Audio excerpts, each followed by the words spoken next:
ಕರವೇ ರಾಜ್ಯಾಧ್ಯಕ್ಷ ಟಿ.ಎ. ನಾರಾಯಣಗೌಡರ ಹುಟ್ಟುಹಬ್ಬ. ಚಾಮರಾಜೇಶ್ವರ ಸ್ವಾಮಿಗೆ ವಿಶೇಷ ಪೂಜೆ, ಅನ್ನ ಸಂತರ್ಪಣೆ.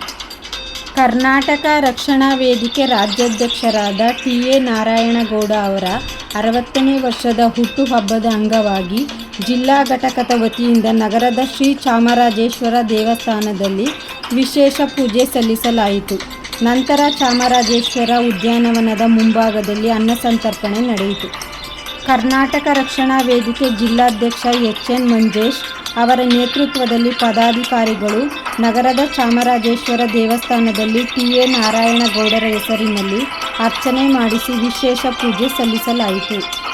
ಕಾರ್ಯಕ್ರಮದ ನೇತೃತ್ವ ವಹಿಸಿದ್ದ ವೇದಿಕೆ ಜಿಲ್ಲಾಧ್ಯಕ್ಷ ಎಚ್.ಎನ್. ಮಂಜುನಾಥ್ ಮಾತನಾಡಿ, ನಮ್ಮ ನೆಚ್ಚಿನ ನಾಯಕರಾದ ಕರ್ನಾಟಕ ರಕ್ಷಣಾ ವೇದಿಕೆ ರಾಜ್ಯಾಧ್ಯಕ್ಷರಾದ ಟಿ.ಎ. ನಾರಾಯಣಗೌಡರ 60ನೇ ವರ್ಷದ ಹುಟ್ಟುಹಬ್ಬದ ಅಂಗವಾಗಿ ನಗರದ ಶ್ರೀ ಚಾಮರಾಜೇಶ್ವರ ದೇವಸ್ಥಾನದಲ್ಲಿ ಅರ್ಚನೆ ಮಾಡಿ ವಿಶೇಷ ಪೂಜೆ ಸಲ್ಲಿಸಿ ಸಾರ್ವಜನಿಕರಿಗೆ ಅನ್ನ ಸಂತರ್ಪಣೆ ಕಾರ್ಯಕ್ರಮ ಹಮ್ಮಿಕೊಳ್ಳಲಾಗಿದೆ.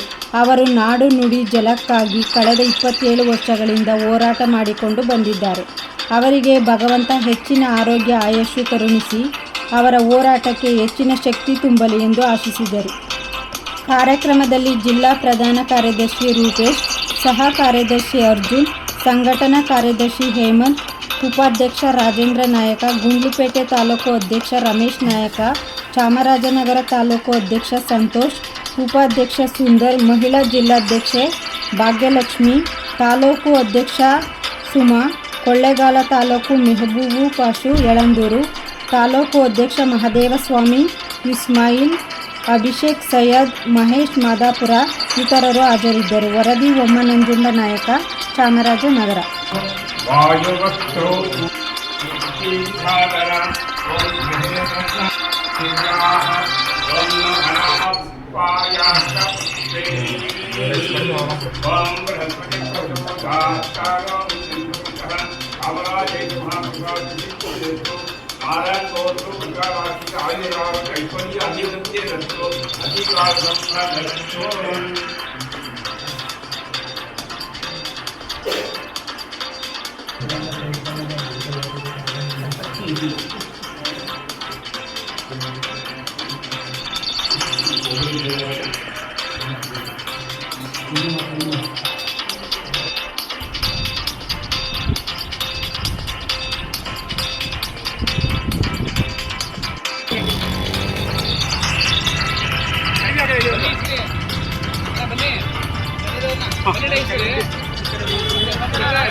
ಅಧ್ಯಕ್ಷ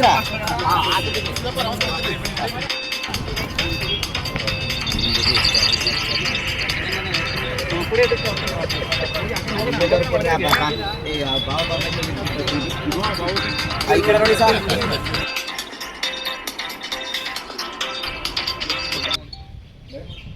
ಈ ದಿನ ನಮ್ಮ ಮೆಚ್ಚಿನ ನಾಯಕರಂಥ ಕರ್ನಾಟಕ ರಕ್ಷಣಾ ವೇದಿಕೆ ರಾಜ್ಯಾಧ್ಯಕ್ಷರಂಥ ಸನ್ಮಾನ್ಯ ಟಿ.ಎ. ನಾರಾಯಣಗೌಡರ ಜನ್ಮದಿನದ ಅಂಗವಾಗಿ ಇವತ್ತು ಚಾಮರಾಜೇಶ್ವರ ದೇವಸ್ಥಾನದಲ್ಲಿ ಅವರಿಗೆ ವಿಶೇಷವಾದ ಪೂಜೆ ಮತ್ತು ಅರ್ಚನೆಯನ್ನು ಮಾಡಿಸಿ ಇವತ್ತು ಎಲ್ಲ ನಮ್ಮ ಜಿಲ್ಲಾ ಕಮಿಟಿ ಹಾಗೂ ತಾಲೂಕು ಕಮಿಟಿ ಎಲ್ಲ ಪದಾಧಿಕಾರಿಗಳು ಸೇರಿ ಅವರಿಗೊಂದು ಶುಭಾಶಯನ್ನು ಕೋರಿ ಈ ಒಂದು 27 ವರ್ಷದ ಸುದೀರ್ಘ ಅವರ ಹೋರಾಟಕ್ಕೆ ಭಗವಂತ ಇನ್ನೂ ಹೆಚ್ಚಿನ ಶಕ್ತಿ ಆಯುಸನ್ನು ಕೊಟ್ಟು ರಾಜ್ಯದ ಉದ್ದಗಲಕ್ಕೂ ಅವರ ಹೋರಾಟಗಳನ್ನು ನಡೆಯಲಿ, ಇನ್ನೂ ನಮ್ಮ ಹೆಚ್ಚಿನ ನಾಡು ನುಡಿ ಜಲದ ಭಾಷೆಗೆ ಅವರ ಶ್ರಮವನ್ನು ದುಡಿಲಿ ಅಂತ ಹೇಳ್ತಾ ಭಗವಂತ ಅವ್ರಿಗೆ ಇನ್ನೂ ಹೆಚ್ಚಿನ ಆರೋಗ್ಯ ಆಯುಸನ್ನು ಕೊಟ್ಟು ಇವತ್ತು ಅವರ ಹೆಸರಿನಲ್ಲಿ ಒಂದಷ್ಟು 500-600 ಜನಕ್ಕೆ ಅನ್ನ ಸಂತರ್ಪಣೆಯನ್ನು ಕೂಡ ಮಾಡ್ತಾಯಿದ್ವಿ. ಅವರಿಗೆ ನಾಡಿನ ಎಲ್ಲರ ಪರವಾಗಿ ಅವರಿಗೆ ಶುಭ ಹಾರೈಕೆಗಳನ್ನು ತಿಳಿಸ್ತಾ ಇದ್ದೀನಿ. ಮಂಜೇಶ್, ರಕ್ಷಣಾ ವೇದಿಕೆ ಜಿಲ್ಲಾಧ್ಯಕ್ಷ.